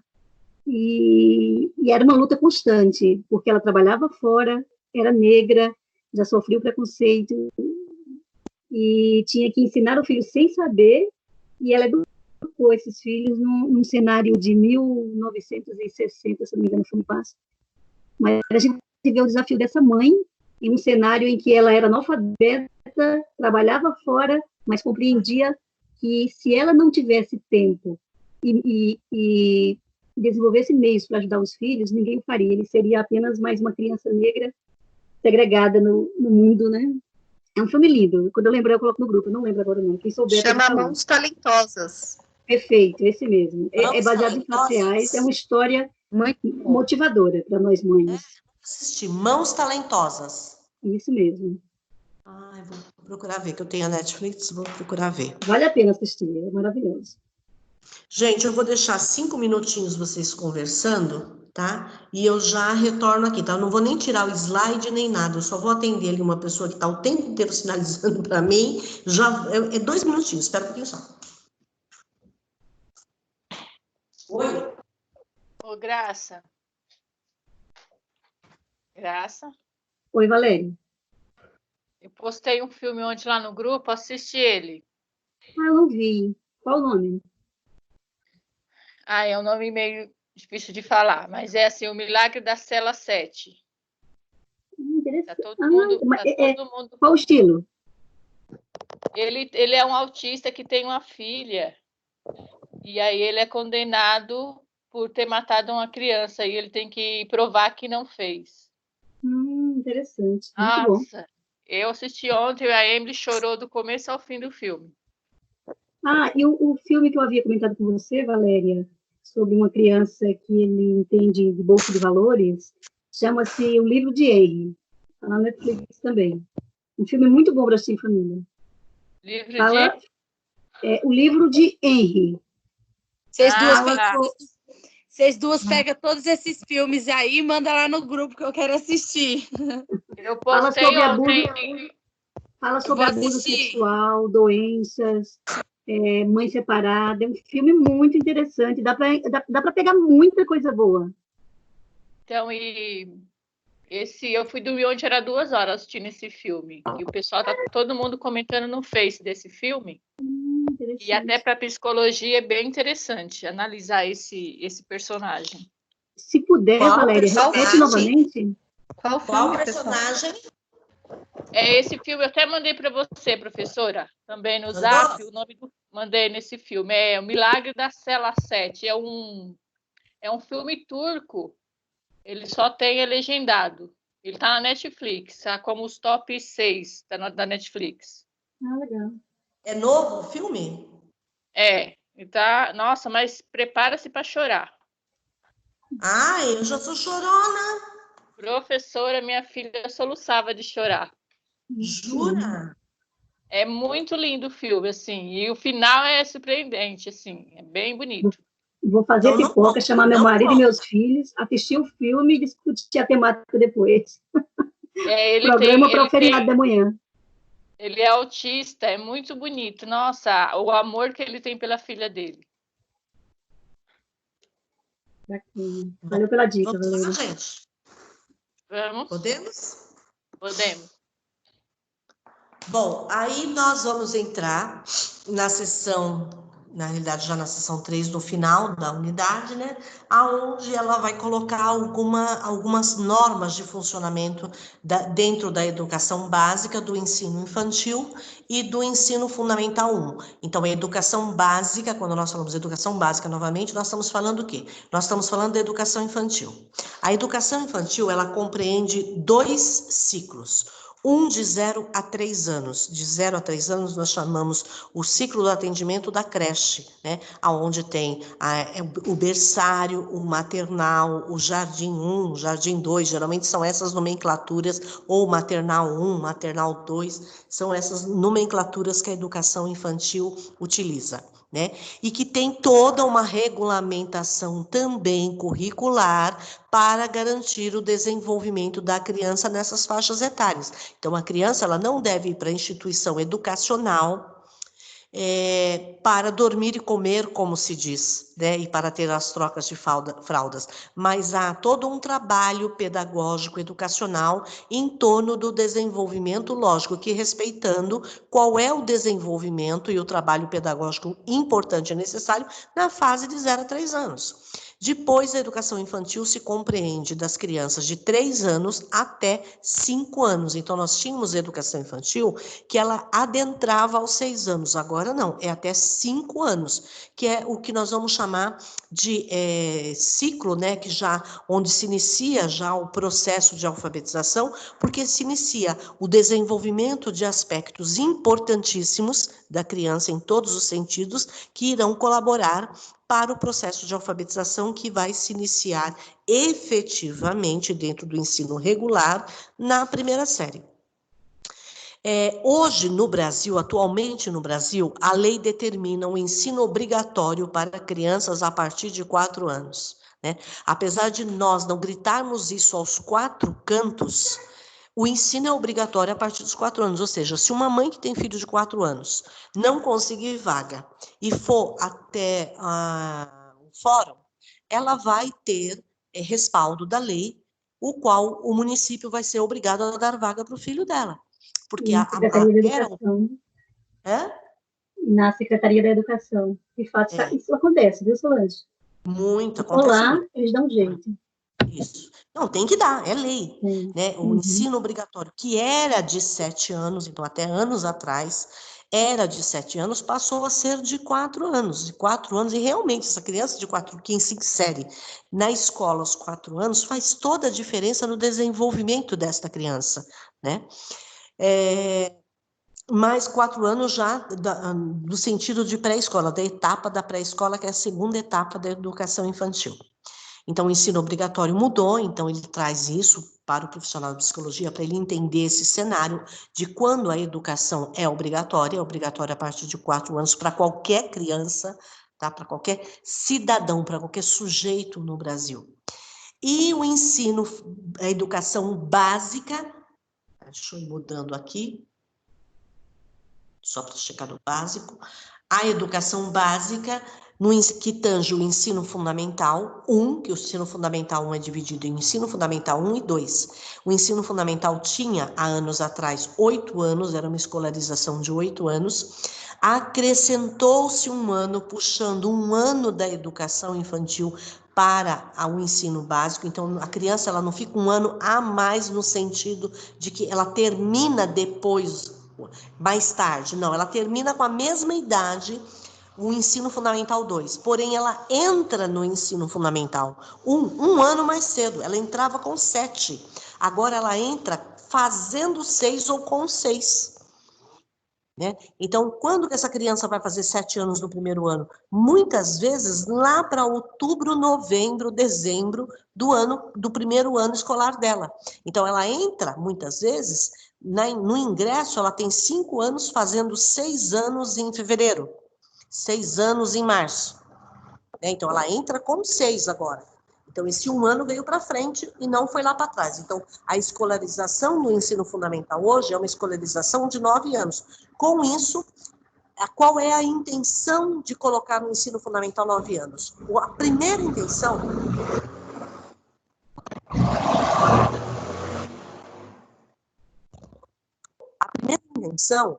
é conseguir diminuir a evasão escolar. Lembra que eu falei para vocês? Eu já estou falando coisas que é de lá, né? Então, um dos graves problemas nossos é a evasão, né? É essa criança que entra no primeiro ano, mas que quando chega no quinto ano, nós temos uma sala, 2 salas no quinto ano. Onde estão essas crianças todas? E isso acontece em todas as escolas. Onde que está? Está em casa, está na rua. Se evadiu por quê? Porque a escola, ela tem uma linguagem velada que é a forma de fazer essas crianças desistirem da escola muito precocemente. Muito precocemente. Por isso que, assim, deu certo, acabou-se com a evasão, colocando a escola, o ensino fundamental com 9 anos? Não mudou nada. Não mudou nada. Então, qual é a única alternativa? É tornar a escola inclusiva. A escola inclusiva é a escola que garante acesso e permanência. Né? Então, não é só dar vaga, é trabalhar a permanência desta criança nos estudos, de modo que ela complete os estudos. Esse é o nosso tendão de Aquiles. O nosso tendão não é colocar o acesso. A mãe matricula, o filho começa com 6 anos na escola, e aos 6 anos os olhinhos dele brilham, ele adora a escola. Ele adora ir para a escola. O dia que está chovendo e que a mãe fala assim, está chovendo muito, não vou te levar. Ele chora. Né? Eu tenho um aluno que no primeiro ano que eles falam assim, professora, que dia que é hoje? Aí às vezes eu falo assim, é sexta. Então é amanhã que não tem aula, porque a noção temporal deles está se construindo, né? É amanhã que não tem aula? Eu falo, ai, professora, eu queria ouvir esse ai, professora, da faculdade de vocês, né? Que chato, professora, amanhã não tem aula da Solange. É tão gostoso ouvir isso das coisas. Eu falo, gente, eles queriam estar comigo amanhã. Eu me sinto a mais amada quando minhas crianças falam isso. Mas eles vão perdendo esse brilho, né? Eles vão, ao passar do tempo, no terceiro ano, no quarto ano, desejando que tenha feriado, que tenha férias, que não tenha aula dia nenhum, né? Então, a gente tem que entender o que acontece dentro da escola, ou começar... Oi? Isso se deve mais, esse falta de brilho, deve mais ao contexto social que essa criança é inserida ou ao sistema educacional de professores desmotivados? Isso aqui é uma briga grande, uma discussão. Ao sistema educacional de professores desmotivados. Se a escola motivasse, se dentro daquele ambiente eu sou acolhido com prazer, eu sou acolhido e sou motivado, eu quero estar o tempo todo ali. Eu não quero estar na minha casa, eu quero estar o tempo todo ali. Então, não vamos delegar para fora dos portões da escola aquilo que é da escola. Lógico que os pais que motivam, que incentivam, isso ajuda muito. Mas, por mais que os pais motivem, se dentro da escola, a escola produz um ambiente não saudável, não favorável àquela criança, ele vai começar a brigar com os pais rapidinho, dizendo, eu não quero mais ir para a escola, eu não quero. Ele vai inventar dor de barriga, dor de cabeça, dor de tudo. Eu vivenciei isso com o meu filho mais velho, Solange. Ele hoje está com 13 anos, quase 14, e ele estudava em uma escola pública que era muito boa, era um padrão elevadíssimo para... Muitos conhecem aí a escola Altenfeld, que fica na Vila dos Remédios, e ele estudou lá 4 anos, e depois do 5º ano ele foi para uma outra escola, que é a Pilteles. Alguns devem conhecer, meu marido já estudou lá. O ensino de lá mudou muito. Tanto em relação aos professores, ao curricular, né, como aos alunos. E E o meu filho, não é porque eu sou a mãe dele não, mas é diferente do mais novo, ele é muito estudioso, ele é daquele que chega da escola e eu tenho que brigar para ele guardar os livros, jantar e comer alguma coisa. Ele é muito dedicado. Quando ele chegou lá, ele sentiu um choque muito grande dos alunos, do material que não era bom, da tarefa escolar que era mando para casa, mas não era interessante. E eu percebi que ele começou as notas a cair. E ele chegava em casa, ele conversa muito comigo, ele falava, olha, mãe, tá difícil. Eu fui lá, conversei com os professores, procurei saber, percebi que alguns professores tinham um nível muito bom, a de inglês tinha um nível muito bom, a de artes, ele é muito bom em artes, ela nem sabia qual era o nome dele. Isso ele já estava na escola há 7 meses. Ela não sabia o nome dele, e ela ainda disse que ele era muito bagunceiro, ele é tímido.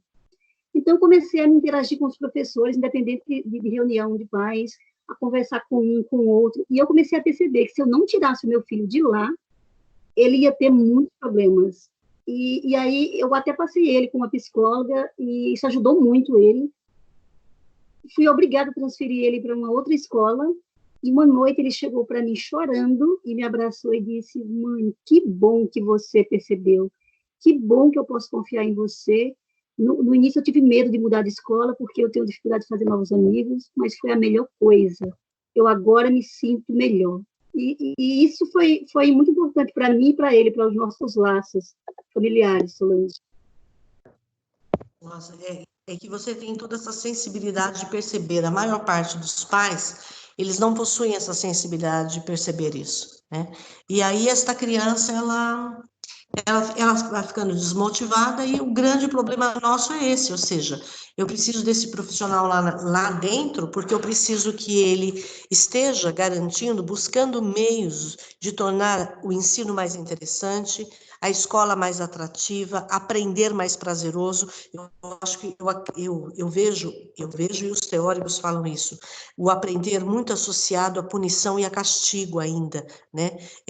Inclusive a nossa fala social é essa, né? Graças a Deus que amanhã você vai para a escola, a gente fala para o filho, né? Ou seja, é forma de castigar. Hoje você está aqui, mas amanhã você vai ser castigado, você vai para a escola, né? Então, essas falas intrínsecas fazem com que este aluno não permaneça na escola. E a inclusão, ela deve garantir tanto o direito de acesso, né, como o direito da permanência, que é uma outra questão que precisa aí ser muito, muito trabalhada com essas crianças. Deixa eu ver se tem mais alguma coisa que eu tenha que passar aqui para vocês dentro disso.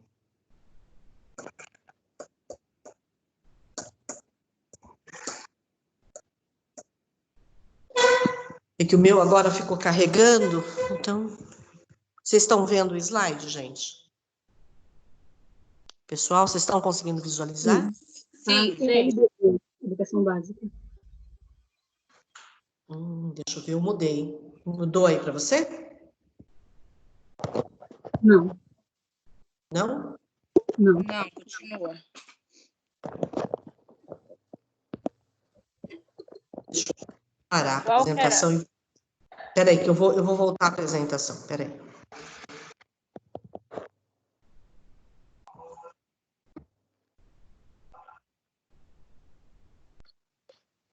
Um momentinho, está carregando aqui para mim. Aí, voltou.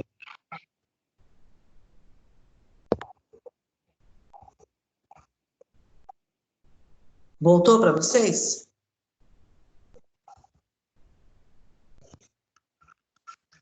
Está no plano de ensino, bem. Voltou? O meu está rodando, está no 24. Está rodando. Isso, estou no 24 mesmo. Isso. Bom, a criança tem, então, aí, o direito garantido ao ensino, né, de 4 anos, então, a 17. Então, de 4 a 17, o ensino é obrigatório. No ensino, na educação infantil, iniciando-se aos 4 e prosseguindo aí até o final do ensino médio, por isso 17 anos. O profissional de psicologia, aí eu já falei, mas vamos retomar esse ponto. O profissional de psicologia, ele precisa está a par do Plano Decenal de Educação e das diretrizes curriculares para o ensino, seja ele infantil ou fundamental. Então, nós temos diretrizes que normatizam, que regulamentam o conteúdo pedagógico. Agora eu vou falar da linguagem para vocês entenderem. O conteúdo pedagógico mínimo no Brasil que toda criança deve aprender. Então, existe esse documento normatizador através do Plano Decenal, através das diretrizes curriculares nacionais, que vão nortear o conhecimento mínimo, não o máximo, porque o máximo vai depender de onde se consegue chegar, mas ele tem que nortear o mínimo que uma criança, na terceira série, no terceiro ano escolar, tem que aprender na região sudeste, ou no nordeste, ou no norte, ou no centro-oeste, ou no sul. Então, o mínimo que ele tem que aprender está norteado nas diretrizes curriculares. Agora, ele pode ir além desse mínimo, ele deve. O que está acontecendo atualmente no Brasil?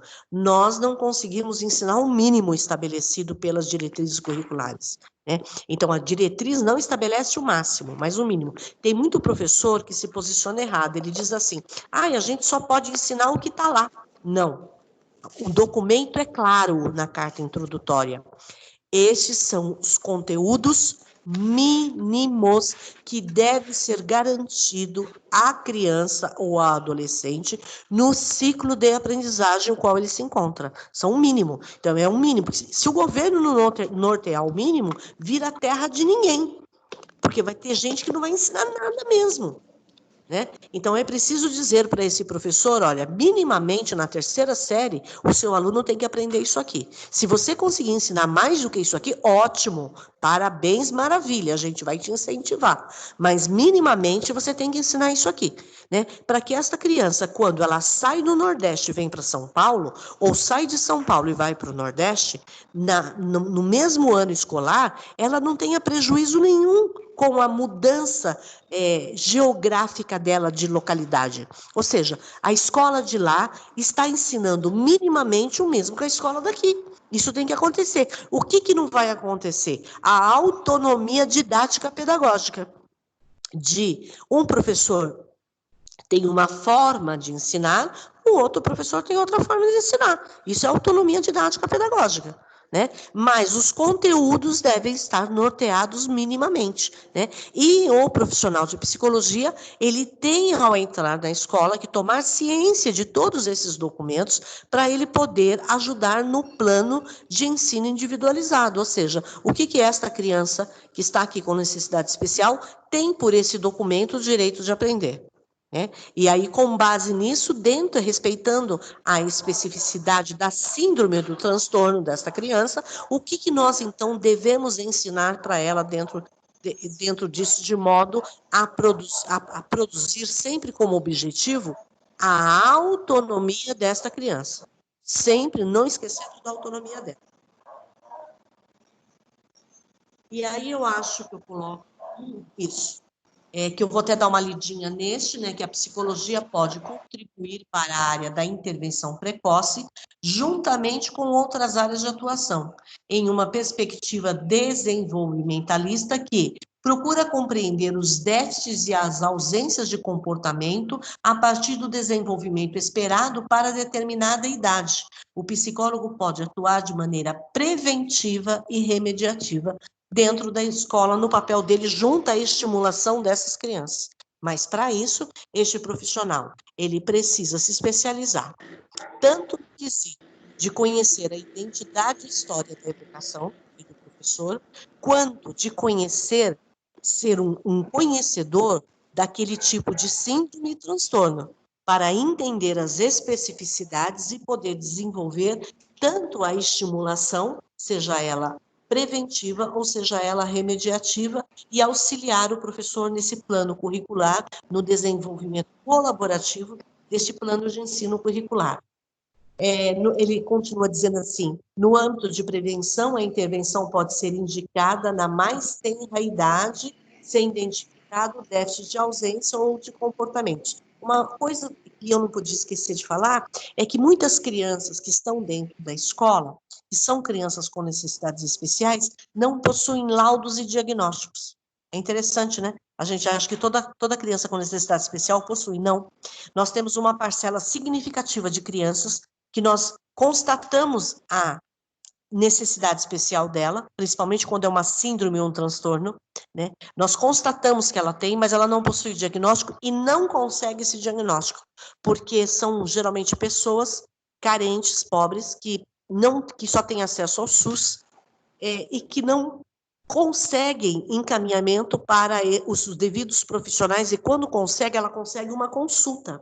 Então, ela foi lá e fez uma consulta com o neuro, mas só o neuro não basta em uma consulta, e aí ela acaba desistindo, porque para fazer os exames são demorados, para conseguir... tudo é complicado, né? Quando a gente fala de SUS, o SUS também tem lá seus percalços, né? E este profissional, ele poderia ser um profissional que estivesse entrando em contato com outros profissionais da saúde do SUS, através do SUAS, do CRAS, e conseguindo organizar uma equipe multidisciplinar que, de forma rápida e precisa, conseguisse o laudo de diagnóstico dessa criança para que ela fizesse parte das estatísticas do governo e para que esta mãe conseguisse os benefícios do governo, o qual essa criança tem direito, por ser uma criança de necessidade especial.